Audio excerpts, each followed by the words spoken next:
It is extremely important for VAT registered suppliers to understand taxable values.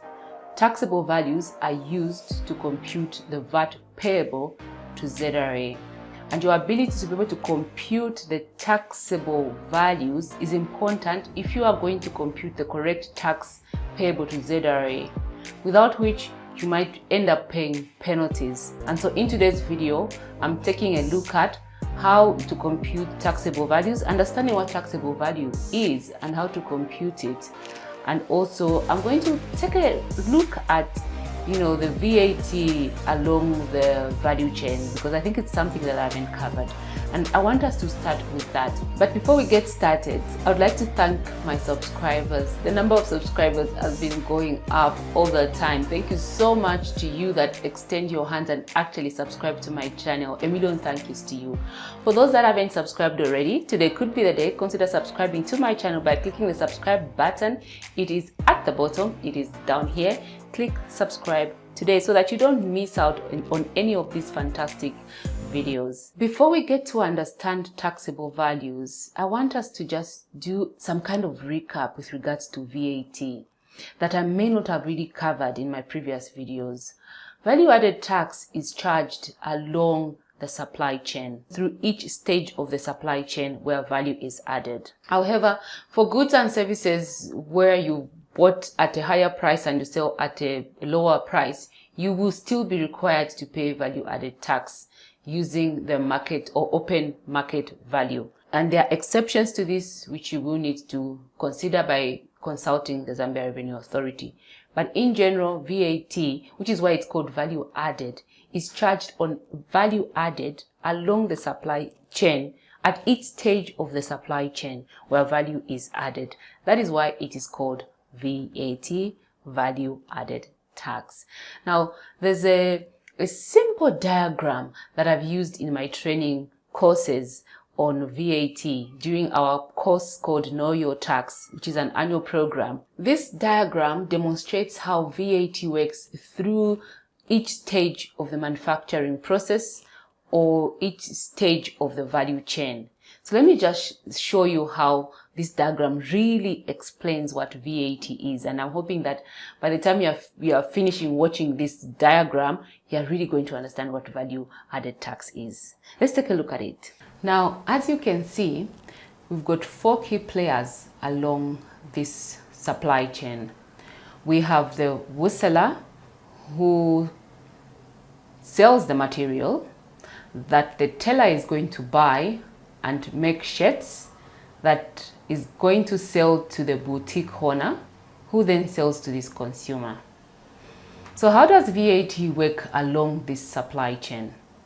So you find that the first thing is the wholesaler will have paid 58 kwacha for the materials that they are selling in the shop, and they had paid 8 kwacha VAT on the purchases. Okay? The tailor goes to this wholesaler and buys the material for 100 kwacha. And he is charged 16 kwacha. And in total, he pays 116 kwacha.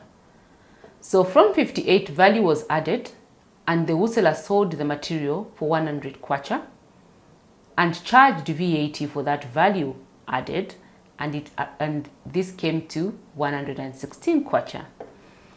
So what the wholesaler is going to pay ZRA is the difference between the VAT on the sales, which is output tax, minus input tax, which is the VAT on the inputs or purchases. This results in the 8 kwacha VAT that is going to be remitted to the Zambia Revenue Authority. Next, the teller, having bought the material at 100 kwacha, adds value to the material and arrives at a total price of 150 kwacha. All right.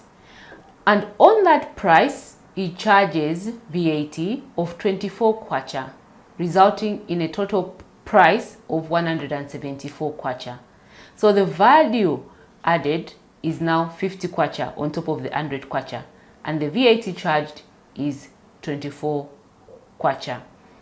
So what must be remitted to ZRA is 24 minus 16, which is 8 kwacha that the teller remits to ZRA.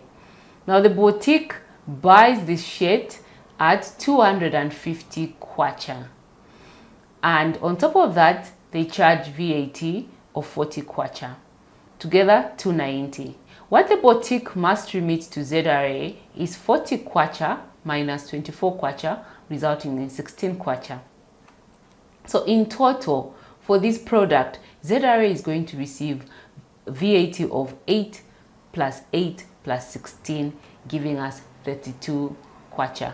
So this is how VAT works along a supply chain. Now supply chains are different. It could be manufacturing of different kinds of products. So you really need to understand the stages through this product goes if you're a manufacturer. But at the end of the day, VAT is paid by the end consumer. That they're the ones that bear the final value added tax. Otherwise, what the manufacturers are able to claim the VAT on their inputs and charge VAT, which they then remit to ZRA. So the actual expenditure is borne by the final consumer. The final consumer is the one that pays the VAT. So this is what I just wanted to quickly show you before we can move on to how you can compute your taxable values. Taxable value is the price charged for any goods or services on which VAT is added. And this includes any taxes such as excise duty, any fees, or any other charges that are relevant to the supply of the good or a service. To illustrate how you compute taxable values, we are going to have a look at two items. One attracts excise duty, the other one does not. And let's assume that this product is being sold for 3,000 kwacha. That is the price. So for the first item that does not attract excise duty, to arrive at the taxable value, you need to look at the cost. In this case, the excise duty is nil, and then you apply value added tax of 16%. This gives you a taxable value of 3,000 kwacha, on which VAT of 16% must be charged. 16% on 3,000 kwacha will give you 480 kwacha. So the total price for this product is 3,480 kwacha. The taxable value in this example is 3,000 kwacha. Let's look at the next item, the one that attracts excise duty. Assuming that excise duty is 10%, this therefore means that the price for this product is 3,000 kwacha. Excise duty charged at 10% will give us 300 kwacha. So the taxable value for this product is 3,300 kwacha. This is the value on which VAT is going to be charged. When we charge VAT of 16%, we get value added tax of 528 kwacha. This results in the total selling price of 3,828 kwacha. Assuming that you import goods such as motor vehicles and other imports, there is need to compute what is referred to as the value for duty purposes. The value for duty purposes is computed by ZRA, having looked at a number of factors: the invoice value of the item, the charges, the freight, insurance, and all of these costs to arrive at the value for duty purposes. Discounts also have an effect on the taxable values of your products or services, both the cash discount as well as the trade discount, and the differences in terms of how you treat these two are very distinct. A cash discount is the reduction in the price when a customer pays within an agreed period of time, whereas a trade discount is normally based on the volume of the goods or services that the customer is buying. The taxable value where you've offered a cash discount to your customer is based on the value as though there was no cash discount offered. So it's based on the original price for your good or service. You should not deduct the cash discount from the price. So in this example, if you had offered a cash discount of 10% on 3,000, it will mean that you have to charge 3,000. There will be 0 cash discount, and therefore your taxable value is 3,000 kwacha. 16% of the 3,000 kwacha will result in the 480 kwacha. Now, assuming that 10% is a trade discount, which is a discount based on volume that you extend to all of your clients, the taxable value will not be 3,000. It will now be 2,700 kwacha, on which you will charge VAT of 16%, which is 432 kwacha. This will result in the total selling price of 3,132 kwacha, where the trade discount is offered. So that is how you compute your taxable values.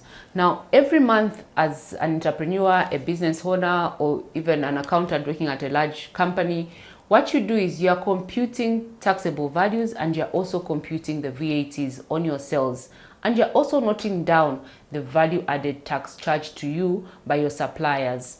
And every month you net off your output tax less your input tax, and the difference is what you remit to ZRA. Now, I must mention that there are also prices that are referred to as charged at a minimum taxable values. So items such as drinks, these carbonated drinks and other items, they are sold, and cement, they are sold at minimum taxable values or at the recommended retail prices. Where you sell a product that should be charged at a minimum taxable value at a higher price, ZRA is going to charge, you need to charge VAT based on that higher price. Where the price is lower than the recommended retail price, it means that you will need to charge the VAT on the recommended retail price. So it's very important to note for those that are in the restaurant businesses or that sell cement and any items that are referred to as taxable under the minimum taxable values, you need to be sure of the retail price as recommended by the wholesaler or from wherever you are buying from, because those are the prices that determine how much or what the taxable value is on which you should charge value added tax.